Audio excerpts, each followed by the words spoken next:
la nourriture sûre et solide pour notre âme, voulue de Dieu. Et je prie afin que ton peuple puisse être à l'écoute, Seigneur, avec des cœurs ouverts. Souvent, tu as voulu parler, mais tu as dit votre cœur est endurci, alors tu as parlé, mais cette parole n'a pas produit l'effet que tu voulais. Et puis tu as trouvé parfois des cœurs ouverts tels des terres qui étaient prêts à recevoir la pluie de la bénédiction. Et alors tu as fait de grandes choses. Et Seigneur, c'est notre prière pour ce moment précis, dans le nom de Jésus-Christ. Et ensemble nous disons Amen. Amen. Dans la lettre aux Éphésiens, au chapitre 1er, au verset 18, il y a un verset qui va s'afficher que je trouve très beau et très important dans une prière de l'apôtre Paul qu'il fait disant que Jésus, que le Seigneur illumine les yeux de vos cœurs afin que vous sachiez quelle est l'espérance qui s'attache à son appel. Et le titre de mon message est le suivant, Seigneur, illumine les yeux de mon cœur. Il faut que le Seigneur illumine les yeux de nos cœurs, afin que nous puissions voir comme il voit, afin que nous puissions le voir quand nous disons « je ne te vois pas », afin que nous puissions enfin voir quand nous avons l'impression de ne plus rien voir de lui, de ses miracles, de sa présence, de sa puissance, alors qu'il est bien là, qu'il illumine les yeux de notre cœur, afin que nous sachions quelle est l'espérance qui s'attache à son appel. L'appel de Dieu, l'appel à venir à lui, nous l'avons chanté d'ailleurs. Venez à moi, vous tous qui êtes fatigués et chargés, je vous donnerai du repos. Cet appel de Jésus retentit encore aujourd'hui. Et le Seigneur te dit, viens à moi, toi qui es fatigué, chargé, je te donnerai du repos. Quelqu'un qui est loin de lui, viens à moi, je te sauverai, dira Jésus. Quelqu'un qui est dans le péché, viens à moi, viens au pied de la croix, car mon sang seul peut te purifier et te pardonner. Venez à Jésus aujourd'hui. Si vous entendez sa voix, n'endurcissez pas votre cœur. Ne vous dites pas, c'est le pasteur qui nous fait pression. Non, moi je ne parle pas. C'est Dieu qui veut parler au travers de sa parole, au travers de son esprit. Pourquoi ? Parce qu'il vous aime.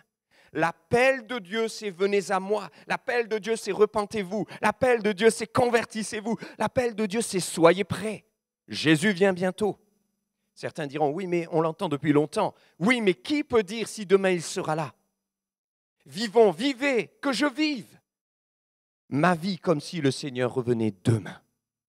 Et si le Seigneur revenait demain, est-ce qu'il n'y aurait pas des choses à mettre en règle ? Que ferais-je aujourd'hui ? Peut-être que ma journée ne serait plus jamais la même.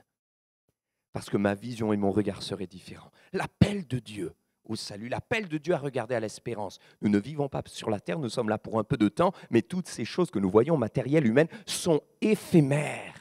Toutes ces choses passeront, mais sa parole ne passera point. Jésus vient bientôt. Prépare-toi à son retour. Préparons-nous à son retour et préparons-nous à la gloire. L'essentiel pour un chrétien, c'est l'espérance.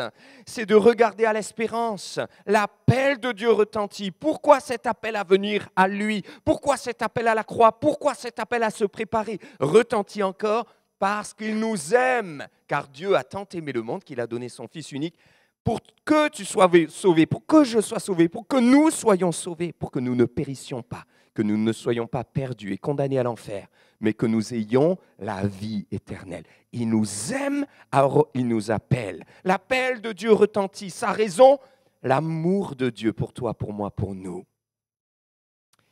L'appel de Dieu retentit parce qu'il nous aime. Mais l'appel à quoi ? À regarder à l'espérance. L'espérance, c'est le ciel, c'est la gloire, c'est la vie éternelle que nous avons reçue, mais que nous vivrons pleinement lorsque nous le verrons et qu'il viendra bientôt. Vous imaginez un instant là, Jésus va venir sur les nuées et il va nous prendre avec lui en un clin d'œil, en un claquement de doigts là, en un instant. Nous n'aurons pas le temps de réfléchir, de discutailler les uns les autres, de chercher à tout comprendre, tout expliquer. Non, on est enlevé, on s'envole. Et on est avec lui. Quel moment de gloire! Il n'y aura plus de larmes, plus de tristesse, plus de douleur, plus de souffrance, plus de maladie, plus de rhumatisme, plus de grippe, plus de Covid, plus de séparation, plus de deuil, plus de larmes, plus de douleur, plus de péché.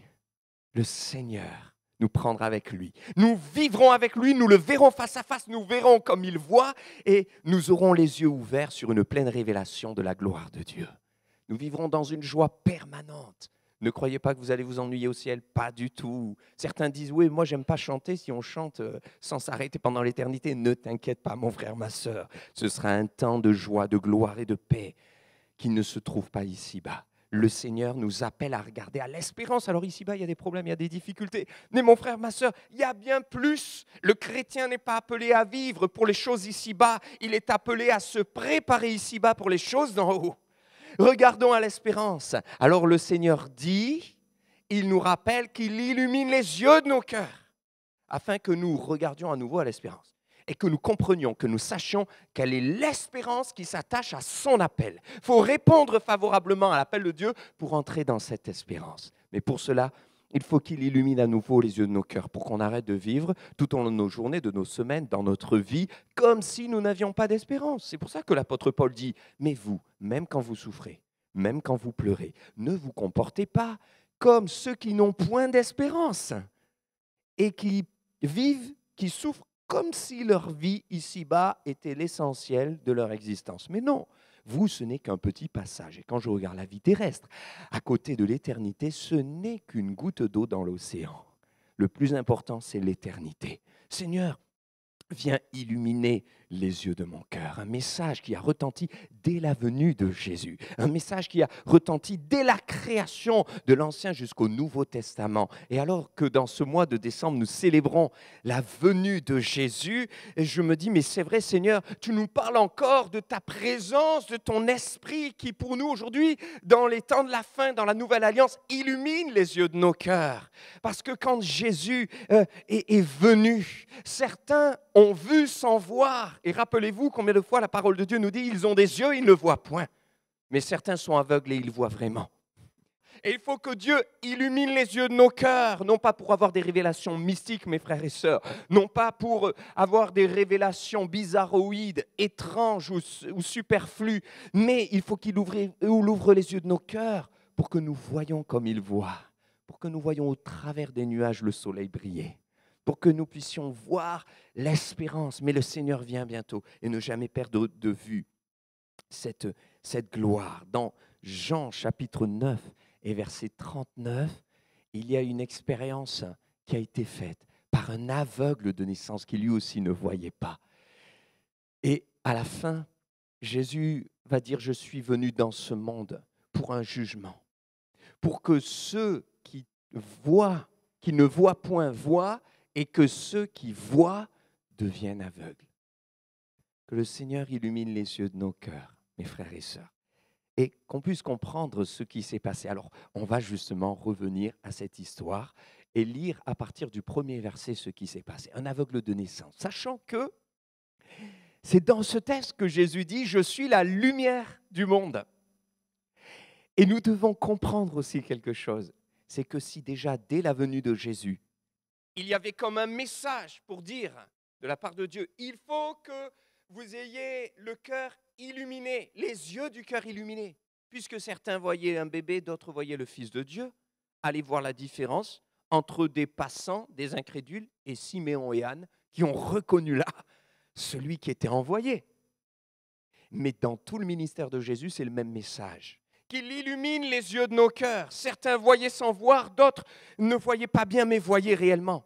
Nos yeux spirituels. Alors, il nous est dit que Jésus, d'abord, vit en passant un homme aveugle de naissance.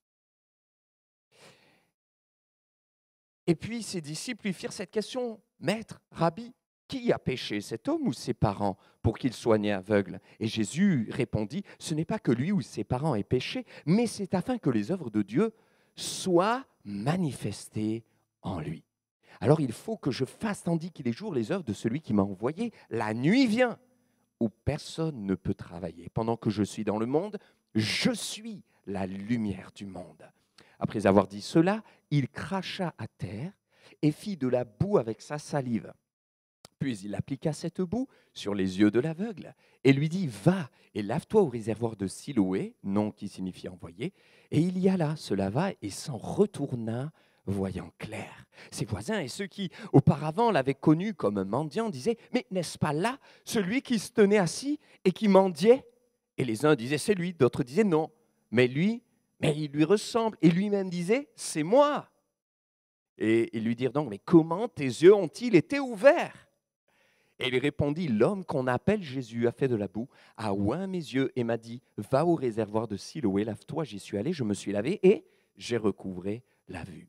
Et ils lui dirent, mais où est cet homme? Et il répondit, je ne sais pas. Je m'arrête là et simplement pour aller plus loin, ils vont le canarder de questions. Les pharisiens, les voisins, les juifs, ils vont tous l'embêter. Mais qui a fait ça? L'homme qu'on appelle Jésus. Mais qui est-il? Je ne sais pas. Mais où est-il? Je ne sais pas. Je sais juste une chose. J'ai été aveugle et maintenant je vois. J'avais fait cette expérience il y a quelque temps. Le pasteur Alain Trichard avait prêché aussi sur ce texte pour nous amener une première grande vérité, c'est que cet homme est passé d'une certaine connaissance, d'un certain savoir, alors d'abord d'une ignorance à un savoir, mais d'un savoir à une expérience. Et d'une expérience à une connaissance de Jésus lui-même. Parce que vous voyez, même quand il a été guéri, il ne le connaît pas très bien. Et un peu plus loin, c'est Jésus qui va aller à sa rencontre et lui dire, mais crois-tu au Fils de Dieu? Et comme il était aveugle au moment où Jésus l'a guéri, quand il voit Jésus, il ne sait pas que c'est lui. Alors il lui dit, mais je veux bien, mais qui est-il pour que je croie en lui? Et Jésus va lui dire, c'est celui qui te parle. En clair, c'est moi. Et il va dire, je crois. Et il va s'agenouiller et l'adorer. Et là, il va l'adorer, donc rentrer dans une autre relation, une intimité avec le Seigneur. Il est passé d'une expérience, d'une ignorance à un savoir, d'un savoir à une connaissance par cette expérience qu'il a faite. Mais je reviens au premier verset où il est dit, Jésus vit un homme qui était aveugle de naissance. Je vous le fais autrement. Jésus vit un homme qui ne voyait pas. Et j'aimerais te dire ce matin, quand tu ne vois pas, Jésus, lui, te voit. Quand tu ne le vois pas même, ou que tu te dis, mais où es-tu, Seigneur? Lui, il te voit. Marc chapitre 5, cette femme à la perte de sang, elle était chez elle, et il nous est dit, elle avait entendu parler de quelqu'un qui s'appelait Jésus et qui devait passer par là. Elle ne l'avait pas vu, elle ne le connaissait pas, elle avait juste entendu, elle ne le voyait pas. Mais quand elle va se faufiler dans la foule, la Bible nous dit, elle ne va même pas le regarder en face, elle va toucher juste le bord de son vêtement. Elle n'a pas vraiment vu, mais Jésus va tout arrêter. La foule, les gens, les disciples, le temps. Et il va dire, qui m'a touché? Mais Seigneur, tout le monde te touche. Et toi, tu dis qu'il m'a touché. Oui, mais il a vu une foi différente qui le touchait. Et tout le monde s'est arrêté. Quand tu ne vois pas, tu as l'impression de ne pas le voir, Jésus lui-même te voit. Et là, il avait vu la foi, une foi différente. Luc chapitre 19, Zachée essayait de voir Jésus. Il était trop petit. Alors, il ne pouvait pas le voir. Il ne le voyait pas. Alors il va trouver un moyen, il va monter sur un sycomore. Mais Jésus qui passe dans Jéricho s'arrête juste à l'endroit du sycomore. Il lève la tête, il regarde Zachée. Hâte-toi de descendre, car il faut aujourd'hui que je demeure dans ta maison. Zachée ne pouvait pas voir Jésus. Il cherchait à le voir, mais même quand il cherchait à le voir, qu'il ne le voyait pas, Jésus, lui, le voyait. Et il savait qu'il allait la rencontrer, un homme qui avait besoin de le connaître. Sache que Jésus te voit dans tout ce que tu vis, dans tout ce que tu as expérimenté de douloureux, de souffrance, parce qu'un aveugle de naissance, maintenant, juste quelques secondes, essayons d'imaginer tout le début de sa vie avant sa rencontre avec Jésus. Une vie difficile, une vie où il a dû crier à l'injustice, peut-être se poser des questions, se culpabiliser, se sous-estimer, je suis qui, je suis quoi, je suis moins que rien, je ne suis pas comme les autres. Il doit y avoir quelque chose. Dieu doit m'en vouloir. Et peut-être qu'il a eu ses pensées, je ne sais pas, mais chose est sûre, c'est que sa vie a été difficile et elle n'a pas été comme tout le reste de ceux qui étaient autour de lui. Mais Jésus l'a vu et ça a tout changé. Et puis, il le voit, il s'arrête et les disciples disent, mais Seigneur, il y a un problème. Lui, il est aveugle de naissance, on le connaît, il est là, mais quand même, il faut que tu nous expliques quelque chose. Il a péché ou c'est ses parents qui ont péché pour qu'il soit comme ça? Et là, j'ai envie de dire, Seigneur, illumine les yeux de leur cœur. Illumine les yeux de nos cœurs, Seigneur. On va se mettre aussi à cette place-là avec humilité. Mais qu'est-ce qui vient nous parler de péché là?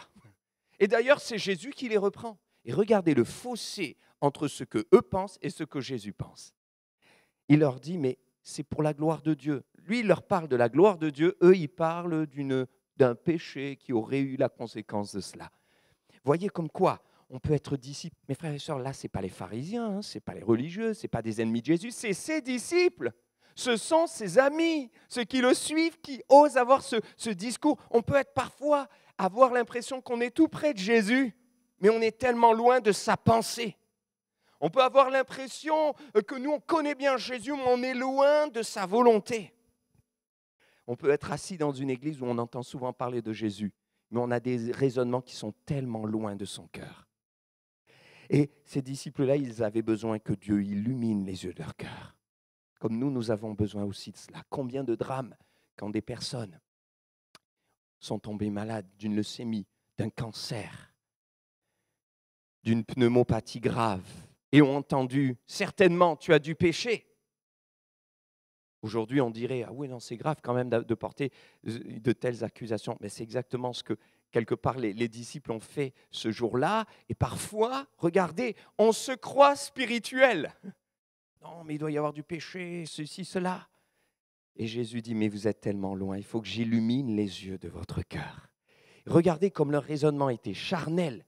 Ils sont en train de dire à Jésus, mais c'est peut-être même ses parents qui ont péché. Mais excusez-moi, l'aveugle, il est où à ce moment-là? Il est où? Il est juste à côté. Moi, j'aimerais revenir en arrière et dire, et les disciples, s'il vous plaît, il est aveugle, il ne voit pas, mais il entend quand même. Hein. Donc, vous pourriez y aller avec un peu plus d'amour, un peu plus de bienveillance, vous ne croyez pas? Mais voyez, quand on est légaliste et que l'on croit qu'on est spirituel, tellement loin du cœur de Dieu, on est plein de maladresse et il n'y a plus de bienveillance envers la personne, il n'y a que de la condamnation. Alors, Jésus, dans son amour, il les reprend, mais il leur explique. Et vous remarquez que cet état d'esprit charnel qui peut même animer un croyant, un enfant de Dieu qui a besoin que le Saint-Esprit illumine les yeux de nos cœurs, eh bien, il se retrouve aussi dans comment ils s'y prennent. Ils cherchent des explications à la maladie. Vous avez vu? Mais pourquoi il est comme ça? C'est lui qui a péché, c'est ses parents. En fait, on essaie de tout expliquer. Mes frères et sœurs, la véritable position spirituelle, ce n'est pas d'essayer d'expliquer les choses inexplicables. Car si elles étaient explicables, elles ne seraient pas inexplicables. Mais mes frères et sœurs, il y a des choses qui nous dépassent et avec humilité, nous devons l'accepter. Pourquoi? Je ne sais pas, seul Dieu sait. Et quand on commence à chercher des explications, oui, mais lui, il est malade parce qu'il a dû faire ci, elle n'a pas été guérie parce qu'il doit y avoir tel problème, ah là, ça ne marche pas parce que ceci. Aujourd'hui, il n'y a pas assez de guérison dans les églises parce que l'église, elle n'est pas dans l'intégrité, parce qu'il y a du péché. Mes frères et sœurs, tous ces raisonnements-là, ils sont loin du cœur de Dieu. Comme si le Seigneur disait, il faut que j'illumine les yeux de ton cœur. Il y a quelque chose que tu as besoin enfin de comprendre. Et qu'est-ce qui s'est passé? Jésus dit, je suis la lumière. Et c'est moi qui vais illuminer les yeux de vos cœurs. Et on pourrait se dire, vous allez me dire, oui, mais alors pourquoi il est aveugle de naissance? Ça, en même temps, quand même, il n'a rien demandé. Mais combien aujourd'hui vivent ces choses-là, n'est-ce pas? Il y a des parents, je lisais ce matin un témoignage, par rapport à autre chose, mais je lisais un témoignage d'une maman qui parlait de son enfant qui est né aveugle et du calvaire qu'elle a vécu, de l'épreuve et la tempête qu'elle a dû traverser. Ça a été compliqué, contre vents et marées, jusqu'à elle-même, au bout de 2 ans, accepter la cécité de son enfant. Parce que jusque-là, elle ne pouvait pas y croire tellement ça a été douloureux. Beaucoup aussi, encore aujourd'hui, le vivent, mais Dieu te voit. Jésus te voit, Jésus voit ta souffrance et Jésus t'aime et il a un plan pour toi parce que Jésus, c'est ce qu'il a dit à ce moment-là. C'est vrai qu'il souffre depuis sa naissance, mais il y a la gloire de Dieu et c'est pour que les œuvres de Dieu soient manifestées. Et j'ai envie de te dire, c'est plus la vue qui est importante, c'est la foi. Car si tu crois, tu verras la gloire de Dieu. Alors oui, il est aveugle de naissance. Comment le comprendre? Juste un élément de réponse, mais qui n'est pas la réponse parce que tout appartient à Dieu. Mes frères et sœurs, quand je regarde l'attitude de cet homme, je suis moi ébahi, épaté. Je me sens petit, je me dis, quelle humilité. Il entend les disciples le critiquer ses parents, émettre des jugements. Il entend la foule, il est là. Et puis il entend Jésus qui lui dit, va te laver au réservoir de Siloé. Et qu'est-ce qu'il fait? Il y va. Qu'est-ce qu'il dit? Rien. Mais qu'est-ce qui se passe? Jésus est en train de leur donner une leçon de foi.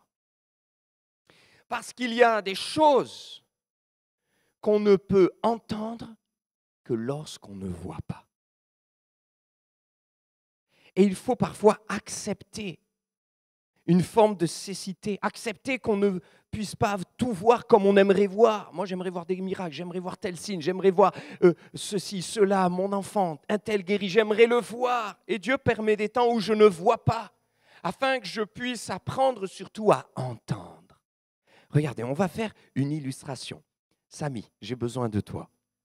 Est-ce que tu peux aller au fond de la salle? Voilà, tout au fond de la salle. Et je vais lui demander, voilà, simplement de venir juste là sur l'estrade, devant le micro, le pupitre de micro. Merci. Voilà, regardez ce qui se passe.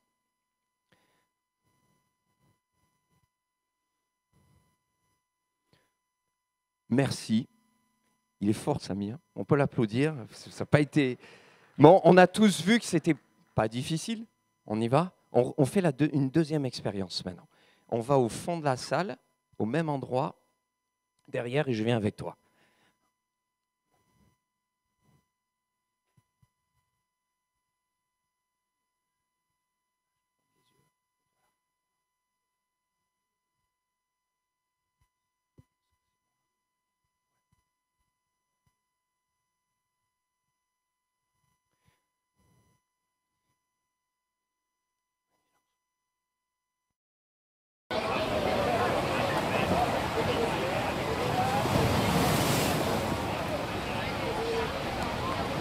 Vous pouvez regarder, hein, vous tournez.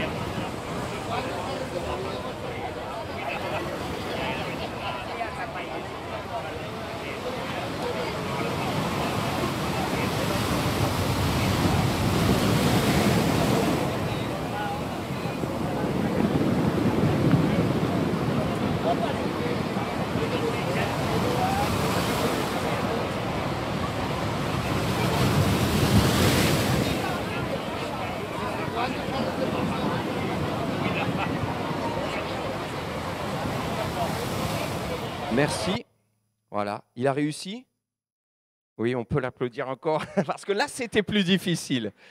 Pourquoi je me suis permis ça? Pour vous montrer qu'en plus, on a mis un bruit de foule derrière, hein, vous l'avez compris. La première fois, une indication, il est venu tranquillement, ça semblait facile. Quand on voit, on se laisse guider par le sens de la vue. Et qu'est-ce qu'on fait? On n'a pas besoin d'entendre. On se dit, je n'ai pas besoin d'entendre, j'y vais, je vais là. Mais quand il y a tout un tas de bruit autour et qu'on ne voit pas, on développe une acuité auditive. Et qu'est-ce qui s'est passé? Pourquoi Samy a réussi? Vous avez vu, 1, je l'ai guidé par le bras, et 2, je lui ai parlé en permanence pour lui dire où on en était. Il n'est pas tombé parce que je lui ai dit qu'il y avait une marche là, il fallait qu'il lève le pied. Puis une deuxième marche. Et qu'est-ce que ça produit en lui? Je pense, il pourrait le dire, ça l'a rassuré. Je lui ai dit, il y a telle personne à tel endroit, donc il pouvait voir, et ça l'a rassuré. Mes frères et sœurs, il y a des choses qu'on ne peut entendre que lorsqu'on ne voit pas. Parce que quand on arrête d'essayer de toujours voir, je veux voir la gloire de Dieu, je veux voir tel miracle, on oublie d'entendre la voix du Seigneur. Il y a des quantités de personnes qui auront vu des miracles de leurs yeux et qui ne seront pas sauvées. Moi, je connais des personnes, elles ont vu des cancers guéris, elles ont vu de leurs yeux des choses merveilleuses et puis elles sont reparties, loin de Dieu. Parce que le problème, c'est qu'elles n'avaient pas appris à entendre la voix de Dieu. Et certains vont me dire, oui, mais c'est bien de voir et d'entendre. C'est quoi la différence? Pourquoi c'est mieux d'entendre? La foi vient de ce qu'on entend, pas de ce qu'on voit. Et ce qu'on entend vient de la parole de Dieu. La foi, elle vient de là. Et voyez-vous, cet homme, il est extraordinaire, je trouve, parce qu'il a entendu des bruits, il a entendu la foule, il a entendu les disciples. Mais il a su rester focalisé sur la voix du bon berger. Et il a écouté ce que Jésus lui disait. Il n'a pas fait cas des jugements des disciples. Il ne s'est pas laissé déstabiliser par ça. Ce qu'il voulait entendre, c'était la voix de Jésus, la voix du berger. Et vous savez, quand on est plein et bombardé d'images visuelles, de communication, plein les yeux, les écrans, les smartphones, les téléphones, l'ordinateur, les gens, la foule, les publicités, les affiches, et sans cesse des images, des images, des images, on ne sait plus écouter la voix du berger. C'est pour ça que c'est important de fermer les yeux quand on prie. On ferme nos fenêtres visuelles pour se concentrer et apprendre à écouter, comme écoutent les disciples, comme disait le prophète Ésaïe. Alors Jésus a dit dans Matthieu chapitre 6, quand tu pries, entre dans ta chambre, ferme la porte, ferme les portes, ferme les fenêtres visuelles et réapprends à écouter la voix du bon berger. C'est là que ta foi va grandir. Sa foi à lui a été ferme, c'était une foi pure. Pourquoi ? Parce qu'il était à l'écoute de la voix, même s'il ne voyait pas. Finalement, il était illuminé des yeux du cœur, alors qu'il ne voyait pas avec ses yeux physiques. Contrairement à eux qui pouvaient voir avec leurs yeux physiques, mais qui avaient les yeux du cœur qui étaient fermés. Parfois, il y a des moments où on aimerait tellement voir. Mais vous savez, on a un exemple extraordinaire avec le peuple d'Israël quand même. Ils ont attendu, et vous savez, la première prophétie qui annonçait la venue de Jésus, ils voulaient le voir. Mais la première, elle remonte à Abraham, 2000 ans, et ta postérité sera bénie, etc. Jésus est déjà annoncé. Et le prophète Ésaïe, on le connaît bien, 700 ans avant la venue de Jésus, car un fils nous est donné, un Messie, un enfant nous est donné, on l'appellera conseiller admirable, Dieu puissant, prince de la paix. Mais cette prophétie, elle a mis 700 ans à s'accomplir. Ils voulaient le voir, le Messie, le Jésus, le Sauveur, le Libérateur Emmanuel. Ils ne l'ont pas vu. Donc, ils ont appris à marcher par la foi. Et c'est la même chose pour nous, mes frères et sœurs. Jésus revient. Certains disent, oui, mais il n'est pas encore venu, on l'entend depuis longtemps. On ne le voit pas encore, mais un jour, nos yeux le verront. Et en attendant de le voir, nous apprenons à marcher par la foi. Et le défi, il est là, c'est comment suivre Jésus quand on ne le voit pas. Apprendre à marcher par la foi, cette espérance qui dans notre cœur n'est pas détruite, mais qui demeure. Et ce message, Jésus vient bientôt, a été prêché depuis des décennies, et il a permis à bon nombre de personnes, certainement des millions, de se préparer et d'être sauvés. Jésus parle tantôt d'une manière et tantôt d'une autre. Vous savez que plus de 80% du sens de la vue est utilisé pour nous repérer. Alors Jésus nous fait sortir de nos zones de confort, et vous avez vu tout à l'heure Samy qui marchait à tâtons et qui n'avait plus la même assurance, mais c'est exactement ce que Dieu veut faire parfois dans nos vies spirituelles pour que nous apprenions à quoi ? À réapprendre à entendre sa voix pour avancer. Sinon, si je ne l'entends pas, je n'avancerai pas. Et pour ça, j'ai besoin de cette intimité, de me retrouver avec lui. Alors, j'ai entendu même un témoignage d'une personne aveugle qui est tombée aveugle, parce qu'au lycée, ça a commencé. Et cet homme disait, j'ai découvert le sens de l'ouïe. J'ai découvert ma capacité à véritablement entendre des sons qui m'étaient insoupçonnés quand je suis tombé aveugle. Et cet homme a pu travailler, il est devenu ingénieur, etc. Mais ça a peut-être tout un apprentissage, réapprendre à entendre. Alors c'était la première partie de ce message, on verra la deuxième dimanche prochain. Je voudrais m'arrêter là avec cette conclusion. Nous pourrions dire, Seigneur, illumine les yeux de mon cœur pour que je puisse voir comme toi tu vois, pour que je puisse te voir toi. Et je sais qu'à un moment donné, je verrai ta gloire. D'ailleurs, il a vu la gloire de Dieu, cet homme. Mais ce qui est sûr, c'est que je vois ou que je ne vois pas ce que j'aimerais voir, ma foi me pousse à une seule chose, c'est de toujours me rappeler qu'un jour, je te verrai toi. Je te verrai toi. Et ce qui est important, c'est que je te vois toi, Seigneur. Jésus vient bientôt. Es-tu prêt ? Es-tu prête? Es-tu englué dans tes problèmes, ta souffrance? Le Seigneur te voit, mais en plus, il aimerait t'amener à voir autre chose. Plus haut, plus loin, l'espérance, et à te dire, je viens bientôt. Et là, tu seras tellement heureuse, tellement bien dans mon ciel de gloire. Prends courage. Amen. On va ensemble prier, et je voudrais vous inviter à vous lever avec moi, et qu'on puisse faire cette prière tous ensemble. Illumine les yeux de nos cœurs, Seigneur. qu'on puisse te voir toi, qu'on puisse voir comme toi tu vois, voir les situations comme tu les vois, voir les problèmes, la souffrance comme toi tu les vois, avec un regard tourné vers celui qui vient bientôt. Amen. Seigneur, merci pour ces moments, merci pour l'exemple de cet homme. Nous voulons nous rappeler une chose, Seigneur, c'est que parfois, eh bien, nous sommes tellement appuyés sur nos zones de confort et que nous perdons de vue l'espérance. Mais nous voulons que tu ravives, que tu rallumes, que tu illumines les yeux de nos cœurs pour que nous puissions voir comme toi tu vois. Merci Seigneur pour l'exemple, le témoignage de cet homme et qui nous rappelle que nous, aujourd'hui, par le Saint-Esprit, nous pouvons être guidés et voir différemment, te voir toi, comprendre que tu viens bientôt, Seigneur, et malgré les difficultés, persévérer, marcher par la foi, cette foi qui grandit lorsque nous sommes à nouveau à l'écoute du bon berger, là dans le lieu secret où tu veux nous parler. À toi l'honneur, à toi la gloire, à toi la louange, maintenant et pour toujours, en Jésus-Christ. Amen. Amen, amen. Alléluia. Gloire à Dieu.